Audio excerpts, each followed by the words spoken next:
क्या आपने नोटिस किया है कि इंडियन स्टॉक मार्केट में पिछले कुछ महीनों से हेवी वॉलेटिलिटी चल रही है? अगर हां, तो उसका बड़ा रीजन है FII यानी फॉरेन इंस्टीट्यूशनल इन्वेस्टर्स की हेवी सेलिंग हो सकती है। जनवरी 2025 से अब तक FII इंडियन स्टॉक मार्केट से 1.42 लाख करोड़ रुपीस निकाल चुके हैं।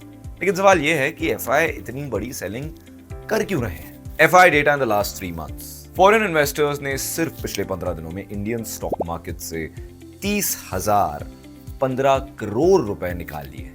अगर हम 2025 की शुरुआत से अब तक का डेटा देखें तो FII ने 1.42 लाख करोड़ रुपीस के शेयर्स बेच दिए।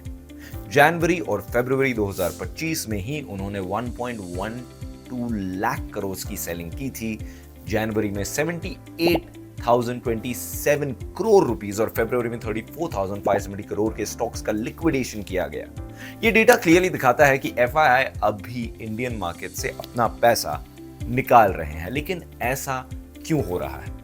एक्सपर्ट्स का कहना है कि इंडियन शेयर्स की हाई वैल्यूएशन और कॉर्पोरेट इनकम ग्रोथ को लेकर कंसर्न्स की वजह से FII अपना इन्वेस्टमेंट पुल आउट कर रहे हैं। इंटरेस्टिंगली, दिसंबर 2024 में FII ने 15,446 करोड़ रुपीस का इन्वेस्टमेंट इंडियन स्टॉक मार्केट में किया था, जो अब ड्रास्टिकली रिवर्स हो गया है। ये ट्रेंड इन्वेस्टर्स के लिए एक इंपॉर्टेंट सिग्नल हो सकता है।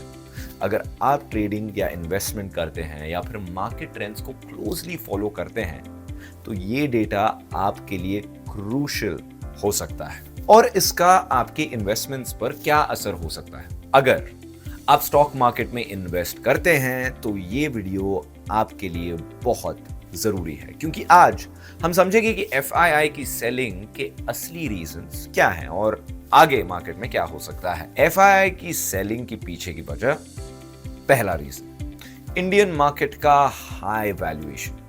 मार्केट एक्सपर्ट्स का कहना है कि इंडिया के स्टॉक मार्केट की वैल्यूएशन अब बहुत हाई हो चुकी है। कंपनीज की price to earning ratio high है और कॉर्पोरेट इनकम ग्रोथ को लेकर भी अनसर्टेनिटी बनी हुई है। इसी वजह से FII पैसा निकाल कर चाइना जैसे मार्केट्स में इन्वेस्ट कर रहे हैं, जहां वैल्यूएशन लो है और उन्हें ज्यादा प्रॉफिट दिख रहा है। दूसरा रीजन, यूएस मार्केट की मजबूती।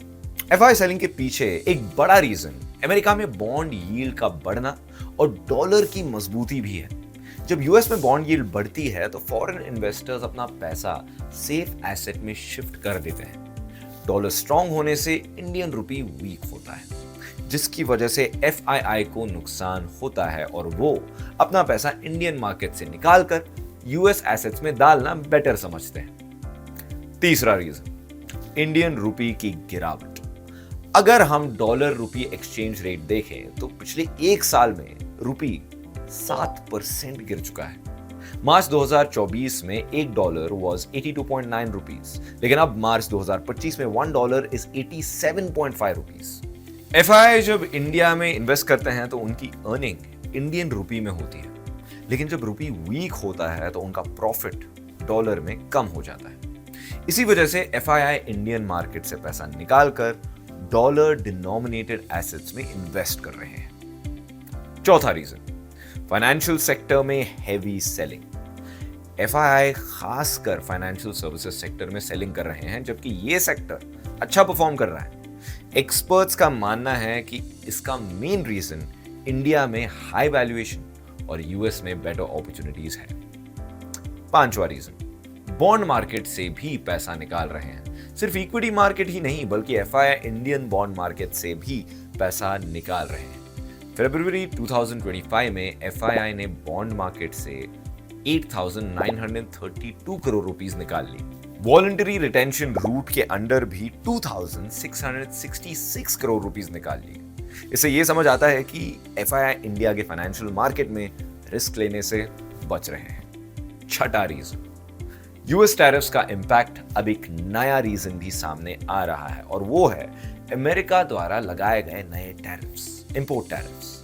यूएस ने रिसेंटली कुछ कंट्रीज से आने वाले प्रोडक्ट्स पर इंपोर्ट टैरिफ्स बढ़ा दिए हैं, जिसकी वजह से इंटरनेशनल ट्रेड में अनसर्टेनिटी बढ़ रही है। यूएस गवर्नमेंट अपनी लोकल इंडस्ट्री को प्रमोट करने के लिए इंपोर्ट ड्यूटी बढ़ा रहा है। इससे ग्लोबल मार्केट्स में इंस्टेबिलिटी बढ़ रही है और फॉरेन इन्वेस्टर्स सेफ मार्केट्स की तरफ शिफ्ट हो रहे हैं। अमेरिका की नई पॉलिसी की वजह से कई देशों के इन्वेस्टर्स इंडियन मार्केट से पैसा निकालकर यूएस स्टॉक्स और बॉन्ड्स में इन्वेस्ट कर रहे हैं। ये टैरिफ वॉर सिर्फ इंडिया पर नहीं बल्कि दुनिया के दूसरे इमर्जिंग मार्केट्स पर भी इंपैक्ट डाल रहा है। ऐसे में एफआईआई को लगता है कि इंडिया में इन्वेस्ट करने से अच्छा अमेरिका में इन्वेस्ट करना सेफ होगा। इम्पैक्ट इन्वेस्टर्स के लिए इसका क्या मतलब है? अब सवाल यह उठता है कि एफआईआई की इस सेलिंग का रिटेल इन्वेस्टर्स यानी आपके पोर्टफोलियो पर क्या असर पड़ेगा? स्टॉक मार्केट में वॉलेटिलिटी, उतार चढ़ाव बढ़ेगा। जब एफआईआई सेलिंग करते हैं तो मार्केट में प्रेशर आता है और सेंसेक्स निफ्टी में गिरावट देखने को मिलती है। डीआईआई यानी डोमेस्टिक इन्वेस्टर्स सपोर्ट कर रहे हैं। अच्छी बात यह है कि डीआईआई लगातार इंडियन मार्केट में बाइंग कर रहे हैं, जिसकी वजह से मार्केट ज्यादा क्रैश नहीं हो रहा है। लॉन्ग टर्म इन्वेस्टर्स को घबराने की कोई जरूरत नहीं है। अगर आप लॉन्ग टर्म इन्वेस्टर हैं तो ये करेक्शन आपके लिए अच्छा मौका हो सकता है अच्छी कंपनीज को सही वैल्यूएशन पर बाय करना। एफआई की सेलिंग की वजह से स्टॉक मार्केट पर प्रेशर बना हुआ है, लेकिन इसका मतलब ये नहीं कि आप पैनिक में अपने इन्वेस्टमेंट्स बेच दें। स्टॉक मार्केट में पेशेंस सबसे बड़ी ताकत होती है। अगर आप स्मार्ट इन्वेस्टिंग करते हैं और अच्छी कंपनीज को वैल्यूएशन पर चूज करते हैं तो लॉन्ग टर्म में अच्छा रिटर्न कमा सकते हैं। And subscribe Rupeezy for more such insightful content. Thank you.